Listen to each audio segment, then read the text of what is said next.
Hey guys, it's Emma here. I thought it was about time that you and I sat down and talked about some of the things that you might be worried about when it comes to cruising in 2021. The pace of change, the amount of information that's come out this year has been just crazy. So I want to put your mind at ease about a few things. Hopefully this channel has been a source of reassurance during the last year. I tried to keep things realistic but also optimistic. So in this video we're going to have a look at the things that you're worried about and why I don't think that you necessarily need to be as worried as you probably are.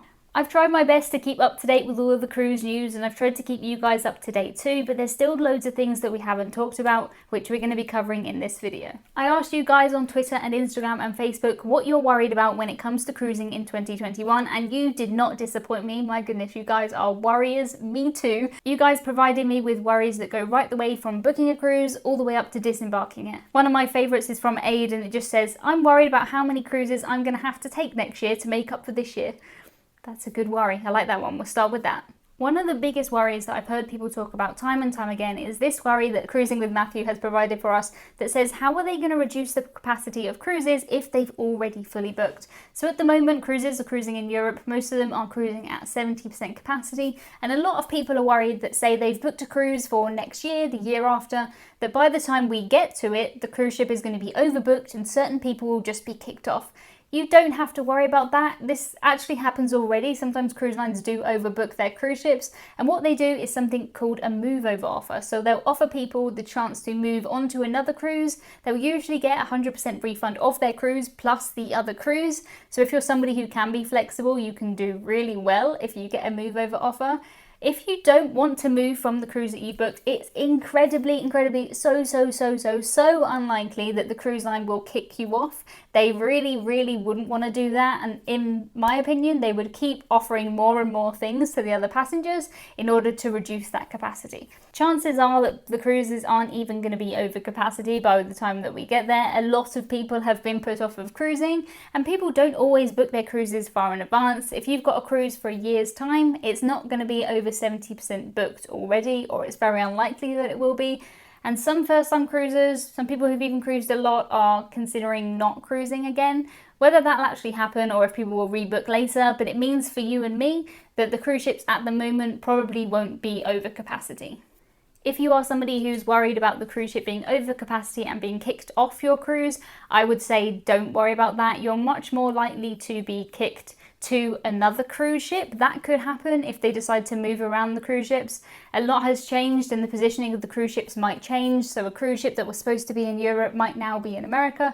And in that situation, you might be kicked to another cruise ship if you accept it. You don't have to accept that change. If the cruise line does make a substantial change to your cruise ship, your cruise itinerary, you are entitled to a refund. So in a worst case scenario, you could take a refund if that did happen. But don't worry that you're going to be kicked off just because they've overbooked it and now they have to have reduced capacity. I think that's very unlikely because people will always take these move over offers. I often see other people who are on cruises that I'm on that get this move over offer, and I'm secretly jealous. It's very difficult if you've taken the time off work to kind of rejig things around, but I see people sometimes they get basically a free cruise just for going a week later. And if you can do that, then rip the cruise line's hand off. It's so good. Assuming that your cruise is going ahead and you're booked on the cruise, one big concern that a lot of people have mentioned to me is that they're worried that they're going to have vaccinations or some sort of health passport in order to get on the cruise. Natalie on Twitter did say this to me, and she's worried about having to smuggle herself on the ship because she doesn't want to get a vaccine or doesn't want to get a health passport. So her worry in this situation is she's worried that she's not going to be able to cruise again because she doesn't want a vaccine or a health passport, which I think is a very valid concern. I think if a vaccine does come out, it's within the cruise line's rights to say that they only accept people on there who have vaccines. Whether that's going to happen, I'm not sure. I don't think anybody knows at the moment because we don't have a coronavirus vaccine. We can't really predict the future. But if the cruise lines do decide that they're only going to accept people who have had the vaccine on board, then that's what it's going to be, and if you don't want to do that, you're not going to be able to cruise. That said, this is not going to be forever. This is really not going to be forever. I think people think, you know, like Natalie here is worried her cruising days are over. It's not going to be forever. I wouldn't spend too much time worrying about this right now because it's just so far out of our hands that we have no idea. And it is going to be dependent on the different cruise lines and their different kind of rules. There have been a lot of surveys done when it comes to vaccines, and it seems as though less and less people as time goes on are willing to get a vaccine, which is interesting, but who knows what's going to happen when we get into the middle of 2021. We're ready to cruise again. Hopefully we'll have a vaccine ready to go, but at the moment we just don't know. So this next one is one that I have worried about, and I think it is going to affect quite a lot of us going forward. This is being unable to get a negative test result in 3 days prior to the cruise due to local health authorities not being able to book, and return result plus your insurance might not deem it a valid reason to cancel. So this is if you're going on a cruise and you need a negative coronavirus test to board that cruise, having to get the coronavirus test in the foreign place may not be easy. This is going to be particularly difficult if you're somebody who's, say, from the UK like I am, and you're flying to America. Maybe you're staying in America for a week, then you're planning a cruise and flying back. You're going to have to source somewhere in America where you could get a coronavirus test. They could get quite expensive. Fingers crossed as time goes on, this does get easier and cheaper and faster. At one of our airports here in the UK, we've just rolled out some really fast coronavirus tests, which are super cool, happen within an hour, and that would be brilliant. If every airport had the facility to do that, that would be great. Same with cruise ports. A lot of cruise lines are testing you when you get to the cruise port, but some aren't. And that is going to be reliant on us being able to get coronavirus tests when we're just out and about. It's definitely going to be a thing that we're going to have to think about. You're going to have to plan that into your trip at the moment. But fingers crossed, by the time we can actually cruise again, the test will be cheaper, they'll be easier to get, and it should be okay. It is difficult when it comes to things like insurance may not deem it a valid reason to cancel. This is if you can't get a test and you can't go on the cruise, you may be left kind of without a cruise and without any money, because I'm not too sure at the moment where travel insurance stands on that. So what happens if you have had a negative coronavirus test, say you're at home, you get to the cruise port and then you test positive for coronavirus? Understandably, a lot of people are very, very worried that they're going to be left there just without any kind of help. They're going to be stranded in a foreign country without a cruise. In this situation, you may be left on your own. I know this sounds ridiculous, but you may be left on your own in a foreign country having to quarantine and then sort out your return home. I know some people who were worried about having to fly home. They don't like flying, but they would miss their cruise. I'm sure the cruise line would try and help you as much as they can, but that said, there's only a limited amount that they can do. They can't let you on the cruise, they've got to let you go. And if you need to quarantine and then sort out your return transportation home, that could be expensive, time consuming. Who knows what you're going to do with the time off work? That is a very real worry, and it's something that I do worry about. Because of this, I've booked home port cruises for the next year. I'm planning on cruising from the UK, so if I did get coronavirus, had a positive test when I got to the cruise port, say I didn't have any symptoms, I had no idea, I tested positive, what I would be able to do in that situation is just turn around, go back home and quarantine for 2 weeks. So if you're somebody who's looking at booking new cruises for 2021, I would strongly suggest home port cruises. They're so easy. The thing for me, I don't really like the weather that we have in the UK. It's very rainy, it's very grey, it's very drizzly. That said, it's quite bright here today. Can you see the sunlight on my face? I should not have said that it is rainy and drizzly in the UK, because the sun is like, it's trying to give me a suntan through the window. This is really strange, especially for this time of year in the UK. Normally it rains for about 9 months of the year, so it hurt me. Weird.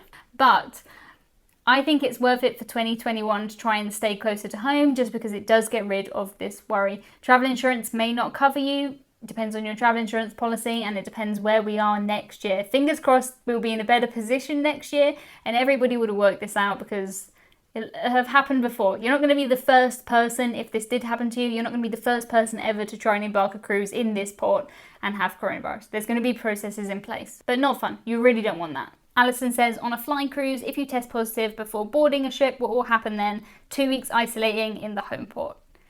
Pretty much, I think. Another really common worry that I hear, and I totally understand, is the worry about having to take cruise line excursions.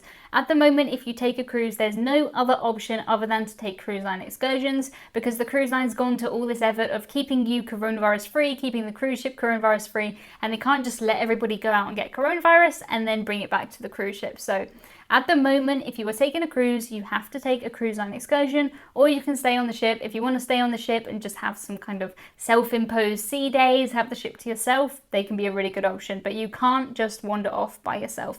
Understandably, a lot of people are worried about this because doing your own excursions is something that I really love. I'm definitely a budget cruiser. There's not a lot I love more than just wandering off and doing my own things. I feel like you get to see a lot more of a place if you just walk along the side streets, you go to the normal shops that the locals go to, as opposed to all of the touristy shops that the cruise line excursions want to take you on. So I am with you on this one. I totally understand. I'm worried about it too. But I think in the short term, it's the only option. I can't think of any better option for the cruise lines, but this isn't going to be forever. It's definitely not going to be forever. The cruise lines at some point might be able to trust the cruise ports if they know kind of the shops and the vendors that are in the cruise ports. Maybe at some point they can kind of set up ports that they think are safe and let people roam free there. But at the moment, you're gonna have to take a cruise line excursion. It sucks. I know. I am the same. I like to do my own thing. I know a lot of people who won't go on cruises if they can't do their own excursions, and I understand, but that tends to leave us, well, I don't know. I'm assuming that you like cruising if you're watching this. What this may do is it may change the people that are on these cruises as opposed to the people who will go on a cruise to really want to see the place. You might get some people like me who are on the cruise because they want to go on a cruise and because they've really missed it in 2020. Either way, it's going to be fine. What MSC have done is they've dramatically reduced the cost of their excursions. They're about 30 euros per excursion, I think, which is really good. That said, if you're a family of 3, family of 4, and you're on a 7-night cruise, oh goodness, that's going to cost you a lot of money. I'm worried about the crew in the buffet secretly judging me when I keep asking for a little bit more. Yes, I think that's a valid concern. They're not judging you, but I totally understand why you would worry about this. On most cruises in the future, we're not going to see self-service buffets. You're going to have to get your own food. But just speaking from experience, I worked in a shop. It's called Asda if you're from the UK. It's the UK part of Walmart. I worked there for years, and people would come to me. They would come back in the afternoon and say, "Oh, hi, I'm back." I have no memory. No memory of you at all. No one is going to know if you go round the buffet time and time again. If you're someone like me who has cruise favourites, I'm always heading straight to the chocolate chip cookies. They might recognise you, but you know, they're there for a job. They're definitely not judging you, and just eat as much as you want. You've paid for it, you're on a cruise, have a great time. Don't worry about anybody else and enjoy it. We're definitely going to deserve it, so treat yourself. I totally understand why you're worried about cruising in 2021, and I think in some ways maybe I've not helped with this. I've shared a lot of videos which are the first cruises happening right now, and I think a lot of people have seen them and thought, oh no, I don't want to do all of that. My cruise is in a year's time. Is it going to be like that? I don't want that. Oh no, panic, worry. And I don't blame you if you're in that situation, but things are going to change a lot from now, 6 months time, a year's time. The cruise lines that are cruising right now in Europe are trying out everything, and we're going to see some of those things reduce. I think we're still going to see social distancing, masks, coronavirus tests, all of the things that we've talked about for ages, but we don't know at the moment what cruising is going to look like in 6 months or a year. But I do know that we're going to really need a cruise when it comes to 2021. So I'm looking forward to it. Things are getting better, even if it seems slow. Now that you're totally ready to cruise again, and I have put your mind at ease about everything, you're going to want to check out this playlist. This is my money saving cruise tips playlist, and it will help you to cruise better so that you can cruise more often, because we're going to need cruises in 2021.